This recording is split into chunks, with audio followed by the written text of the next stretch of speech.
Well, when all is said and done, about 50,000 Afghans are expected to be admitted into the U.S. after the Taliban takeover of Afghanistan. And today, a second civilian flight left that country, but additional flights are stalled because of a measles outbreak among Afghan refugees. That's according to the White House.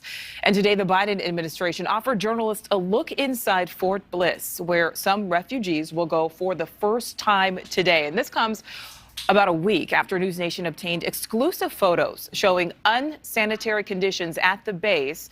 And you can see right there dirty water pooling in the bathroom, on the floor, in the sinks, plus bugs and dirt on the toilets. Now, News Nation's CHRISTINA AgUayyo with our El Paso station KTSM live for us tonight at Fort Bliss. Christina, have conditions improved at all out there?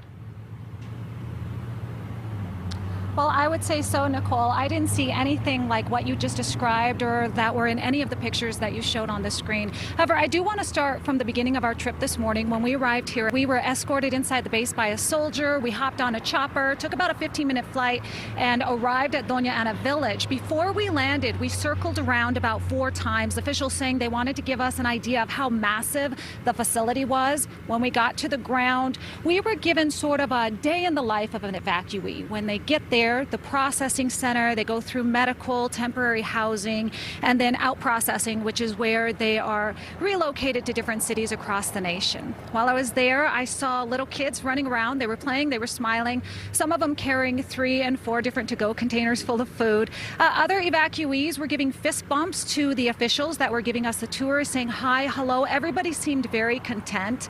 There was another viral social media post that went out about the food at the Doña Ana village from an evacuee here. I asked officials about that. They said they immediately talked to that evacuee to get suggestions on how they can improve.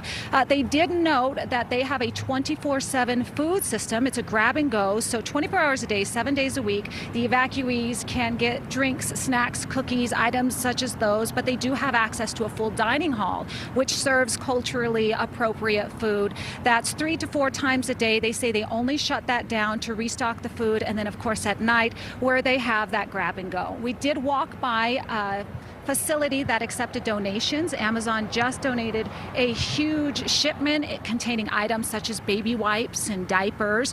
I did go into the tents, and they were very organized. They were very clean, officials say, and I saw partitions that separated areas for families so they could have a little bit more privacy. They also have different areas for single men as opposed to single women, and for some in the more vulnerable communities, such as women who just had babies, they're housed off-site to give them more privacy in addition to those with disabilities.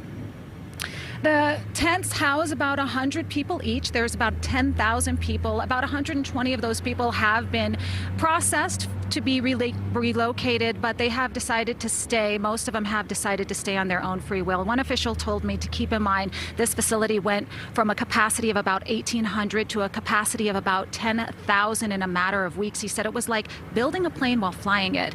They said that they are very proud of the mission that they accomplished here at Doña Ana village. Reporting live from Fort Bliss, CHRISTINA AgUayyo. Back to you, Nicole.